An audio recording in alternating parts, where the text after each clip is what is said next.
Hi friends, welcome back to my channel. My name's Jack, this is Jthbooks, and I figured I'd give you some recommendations today of debut authors' books that I've loved this year. I feel like I worded that very strangely, but if you've been here before, you'll know that happens. That happens quite a lot. Basically, I just want to talk to you today about 5 books by debut authors that have come out this year, 2024, that I have absolutely loved.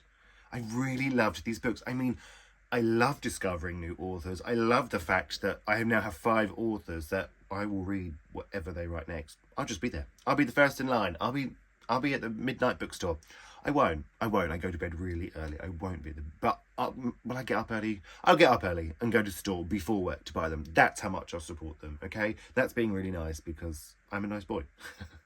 So yeah, we have 5 books here that I have read recently. Some have come out recently. Some are coming out. I think the ones that aren't coming out are both coming out in May. So not long to wait. There's not long to wait. So let's just crack on and talk about these books I've absolutely loved. And just to say, so far, these will all be in my top books of the year so far. They will be. There's no denying that. I can't deny it. I just think these are all so brilliant. So I guess that's all you need to know. Should I say goodbye now? No, stop. Listen to the books. And me and the books. First up, we have Blessings by Jthbooks. Now, in this, we follow a young boy who gets caught in a compromising position, shall we say, with another boy by his father, and he gets sent to a boarding school, and he gets separated from his mother, who is essentially his best friend. Now, for a debut book, I think this is outstanding. It is so heartfelt. It is so emotional. It really goes into depth about this young boy's life. And what I really liked about this book is that you also got the perspective from his mother. So you had the perspective of another realizing that her son was queer and how she deals with that and how she deals with how his father treats him. And I just thought it was so exceptional. It just captures those moments of growing up, of not knowing who you are so perfectly. And like I said, just for a debut novel, it was outstanding. It's one of my favourites of the year. I cannot wait to see what this author does next. I feel bad saying that a bit because they've all released these this year, so they can have a break. Take a well-deserved break, my friends. But I will. I'll be here waiting. And then we have Mongol by Hanako Footman. Now, I love this one so much, I had to buy a signed finished copy. That's how much I love this one. Now, in this, we follow 3 Japanese women who are very much living their own lives, but you can get the sense as a reader that they are entangled in some way. For a while, I thought it was because they had all lost their mother, but I'm not going to ruin how they're entangled for you. I thought this was absolutely brilliant. It had the kind of writing that I love. It was beautiful yet to the point, just honest. It just gives you that honesty that you need. It floored me. I didn't know what to expect going into this one, and it absolutely floored me. It's told from 3 different perspectives. Each one is just as fascinating as the other. Each one is incredibly different. You can tell the difference. Normally sometimes, look, let's be honest, sometimes when you're reading a book and it's got different perspectives, you think, yeah, okay, let's get back to that other one I prefer. This one, absolutely not. I loved all 3 of them. They were distinct, and they were, like the writing, I can't tell you how beautiful the writing was. It made me cry out of its sheer beauty. If you've been here a while, you know it doesn't take much for me to cry, okay? But this one, absolutely, the way it deals with grief, like when it all came together at the end, I was floored. I absolutely loved it. I think it should have been on the Women's Prize long list. I'm sorry, I do. I really thought it was something so special. I love the cover. Blessings had a beautiful cover too, didn't it? Let's be honest. And it's just a book that will keep you wanting to read. It will keep you guessing. It will just keep you in the feels. It really will. It was so good. I'm amazed how much I loved this one. It's one I keep recommending to everyone. If anyone asks me a book, I'm like, pick up Mongol by Hanako Footman. You won't regret it. Then we have a non-fiction, which is Revolutionary Acts, Love and Brotherhood in Black Gay Britain by Jason Okundeyi. Now, I was kindly saying this my favourite books. It came out in March. Blessings and what's the other one? Hanako Footman one. Come on, Jack. Mongol. They both are out already. This one is out. The next 2, you're going to have to wait till next month for. This is a non-fiction book, and in it you have Jason interviewing these Black British men who are just telling their story. a story of queer history that has been ignored, that has been undervalued, that has been put aside, and Jason is giving these stories life. The way he speaks to these men is very informal. He's speaking to them because he has respect for them, he has reverence for them, and he's almost their friend. So, well, it just feels, I don't know if they're friends or not. I'm sure they are. I'm sure everyone likes him. It feels like a really friendly conversation. It feels very conversational. Do you know what it felt like? It felt like if you were sort of at a talk and he was interviewing these men and you would sit there and listen to them, you'd be like, oh, yeah. And I could feel their rapport. And it just, if you're like someone like me who can sometimes struggle to get into nonfiction, you wouldn't get this. You wouldn't struggle with this one. The way it feels so inviting, and you're learning. Like, I'm a queer person in this country. I had no idea about this history, and I'm so glad I know about it now.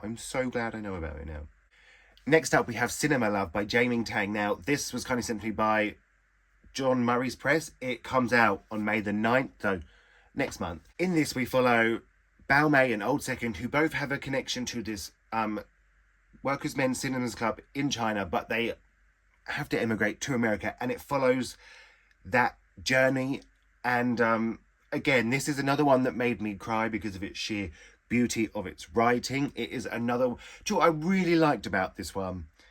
It went so far above and beyond what I thought it was going to do. I have not felt so deeply for characters in quite a while. And I mean, there's more characters in this than like the description I just said, like the synopsis, like that's all sort of the synopsis said here.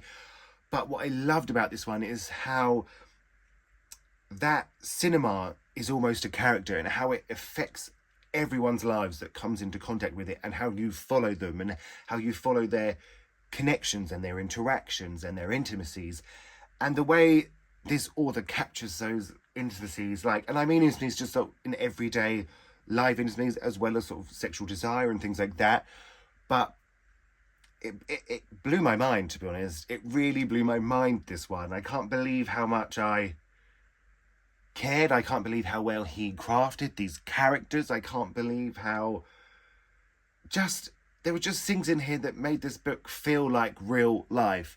It's not, it's those harsh descriptions, it's those harsh descriptions of people, and that's the kind of thing I love to read. I don't love, like, flowery and everything's perfect. There's a brutality to it, there's a sincerity to it, there's a vulnerability to it, and I'm floored by this book, actually, and what this author has managed to do. I just really thought it was amazing. I only finished this one yet. At the time of recording this, I only finished this one yesterday, so I loved it. I really loved it. And I messaged your father and I was like, I'm really sorry to disturb you, but I think this is really brilliant. He was like, okay. He was very nice. I shouldn't have said that. But yeah, I just thought this was phenomenal. It was a 5-star petition for me. It got 5 stars. It didn't let me down. I loved it.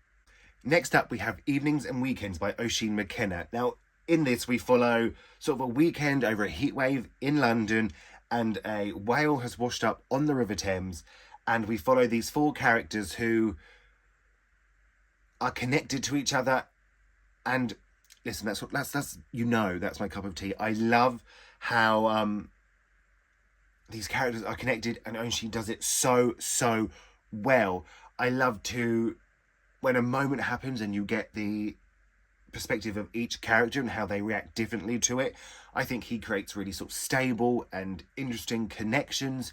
He has created these, they're just messy characters, but I love that he shows their vulnerability and their strength and everything that encompasses their lives and the hardships of it. I love the way he's written this book. I love when a writer says something and then sort of describes something and then describes it in three different ways. I know that sounds really weird and really specific, but he does that and it just floors me. I love it. I just think it adds such sort of depth to the book and gives everything sort of perspective, and I love it. I love the connections. I love that sort of the ending was a bit open for some of these characters, and it left me wanting absolutely more. Again, it's another debut that I can't quite believe is a debut. To take on 4 main characters, and you even get a few more characters, for it to feel so cohesive and feel it, you know, for it to be so moving and never lose its train of thought, I just thought it was phenomenal. I just thought it was absolutely phenomenal. This one comes out on May 9th. Did this one come out on May 9th too? Look, if you want to maybe get ready to read these, because May 9th is going to be a good day. I'm going to try and find a signed copy of both of them. That's how much I love them. If I'm trying to find a signed copy, I love them. I thought I bought a signed copy of Blessings, but they just sent me an ordinary one, so I had to take it. I just had to take it. But again, another phenomenal book with characters interlinking and changing, and it just felt like London. It just felt like there was just this sense of these people struggling to find their way and who they are, but as adults. So it's messy, and it's I just thought it was brilliant. I when I say messy, I mean that in a really good way, just to clarify. Like, it just feels real and authentic and raw and just brilliant. So there we have it, 5 debut books by 5 debut authors. What more could you want? I think there's some, well, I've shown you 5. I think there's some brilliant books coming out this year, 2024. These are all queer, and they're all inclusive, and they're just brilliant. They're just absolutely brilliant. I hope you've liked this video. I hope if you're, you might give one of these books a chance. You can download it from your library. You can borrow it from your library, can't you? Download it from your library. You can download books from your library, can't you? I know that because I use my library. I want to thank you all so much for watching. Feel free to like and subscribe. Let me know if you want any other book recommendation videos from me, or just have a chat to me in the comments. I like that. And I'm going to speak to you all really, really soon.